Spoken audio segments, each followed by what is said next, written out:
What is going on, Queen City Reefers? Thank you so much for tuning in for another episode here on Queen City Reefs.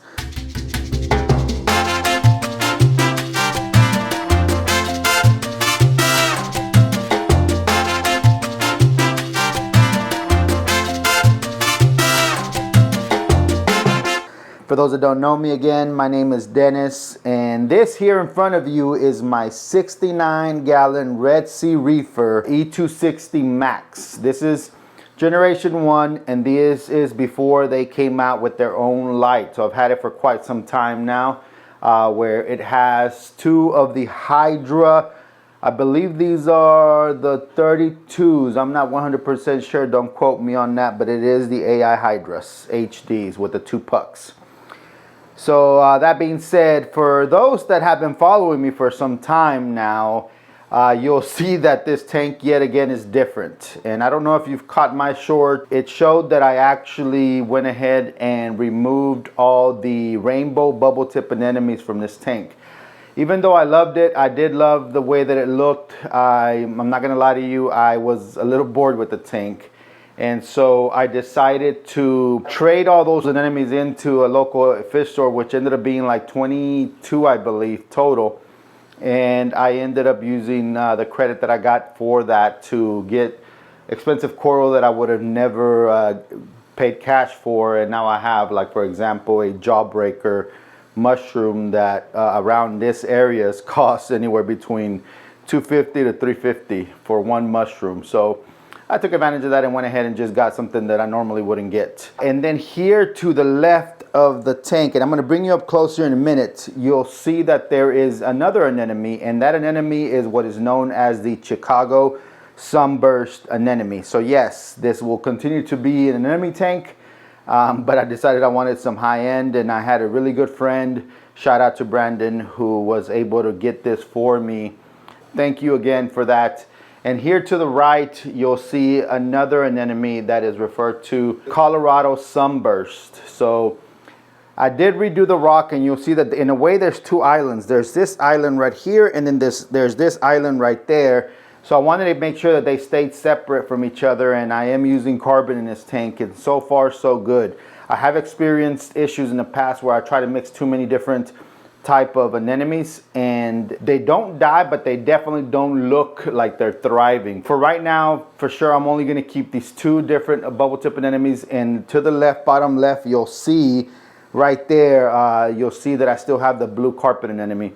I debated on whether I wanted to get to sell it, but then I saw on someone's post how really cool it looked grown and spread out on the bottom of their tank, and then the bug hit me to keep it and just let it grow in this tank.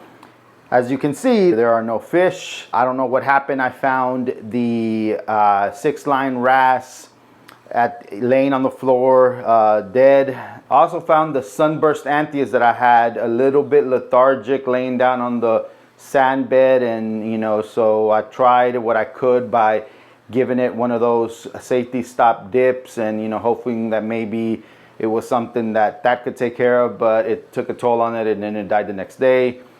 The copper band is an MIA, missing in action, literally. One day I saw it, the other day I didn't.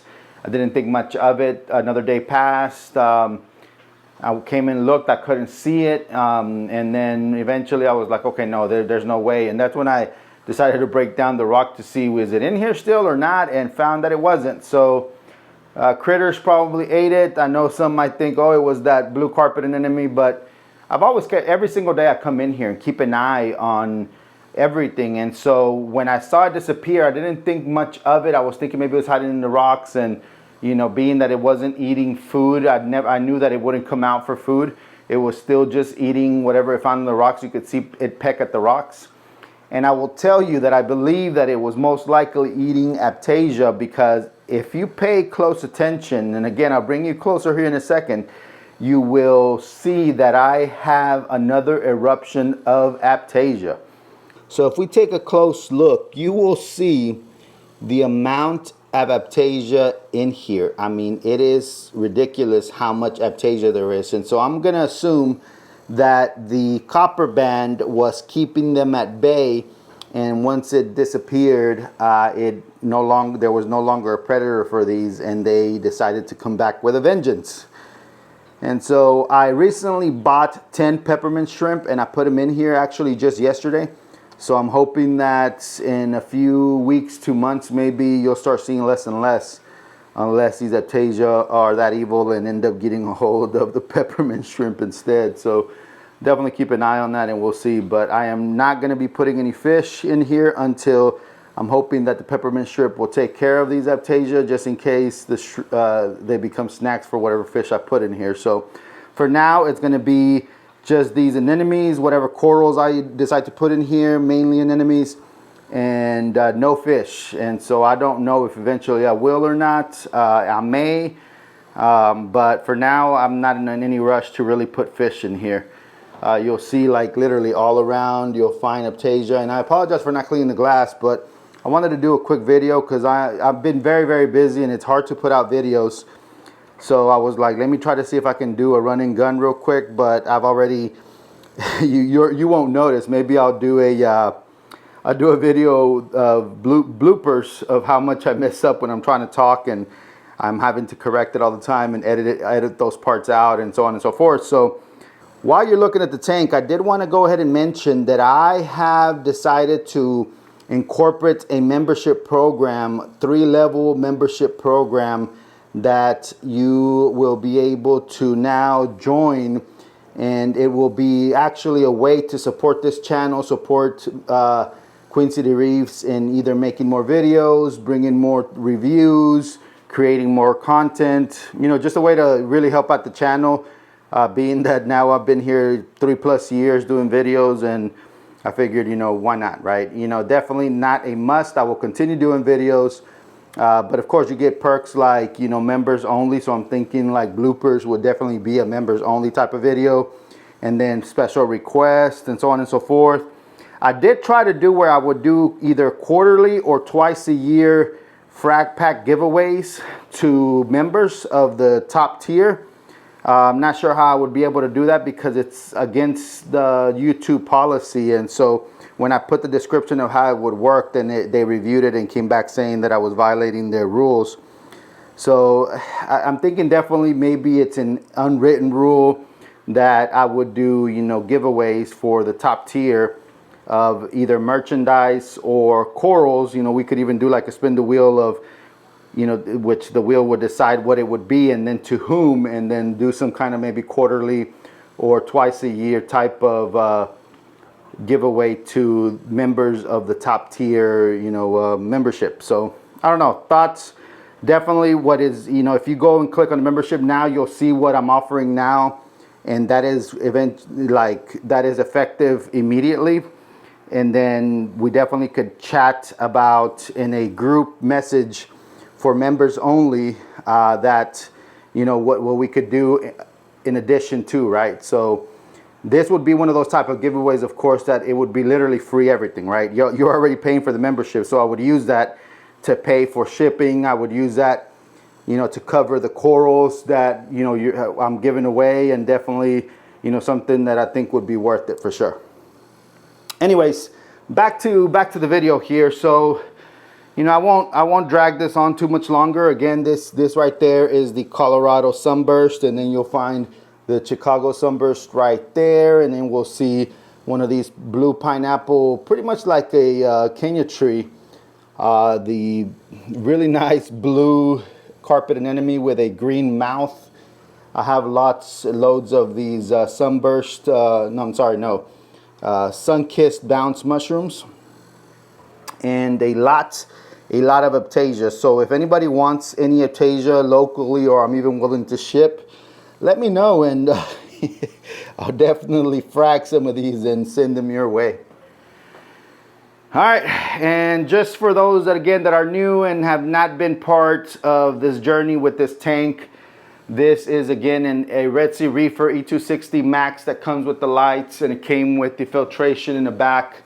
It came with that skimmer that's right there, 2 return pumps. I did upgrade the return pumps to a step above of what the gallons per hour that this one's push. So I believe it came with those that pushed about 400 gallons per hour, and this is like 500 or 600.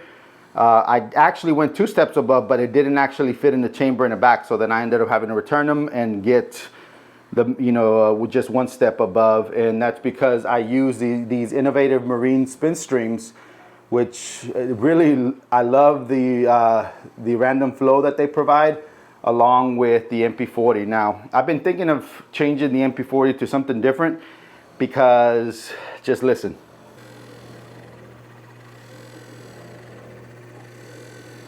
I don't know if you were able to hear that, but I'm thinking you were. And that is how noisy that MP40 is. And I don't think, it's definitely not the dry side. It is the dry side making the noise. But the problem with these is that the quality of the wet side is very inconsistent. Some come, I have 3 of them. Out of the 3, 1 of them is what makes this tank quiet, and the other 2 make that noise. And I'm assuming that it's because of the propeller in there, that the dry side has a hard time, a harder time, spinning pretty much. And so I have tried using, some silicone grease and put it on, on the wet side part, and it works maybe for a day or 2, but that eventually rubs off, and then we're back at this noise here. So it is definitely something that it's not as pleasing, especially when you turn it off and then you hear the silence of this room, and then you turn those on and it's literally the loudest thing that you find in here.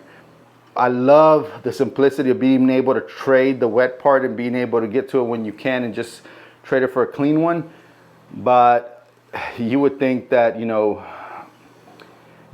have to sometimes weigh the pros and the cons, and one of the biggest cons is the noise. And I know not everybody's is like that, but I unfortunately have been unlucky. Take that information for what you will. I already have the pumps. They are expensive. I will continue to use them, but if I find a way to use them in a different manner that I can make these more quiet, then I definitely will. I do want to say kudos to Saltwater Aquarium. I ordered a cleanup crew from them, and I ordered about 60 different snails total, and the peppermint shrimp came from them as well. And the way that they bagged them, look, I'm going to show you a few videos here of the way that they're bagged, and then the way that how there's air in these bags, and it looks so clean, very nice, very well packaged, and I'm definitely buying from them again. So nothing negative to say. The shipment came the next day, got dropped off at 9 o'clock in the morning, and I only had 1 casualty, which was a peppermint shrimp.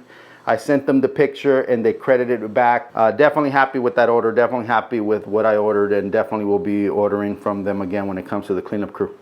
All right, that being said, I don't think I have anything else. If you have any comments, questions, or concerns, definitely leave them in the comment below. Again, I appreciate everybody that's tuned in. If you're new, please consider subscribing. If you're not, thank you for coming back, and make sure to hit that like button if this is a video you enjoyed watching. If you have any, again, comments, questions, or concerns, leave them below. Until then, I'll catch you on the next one.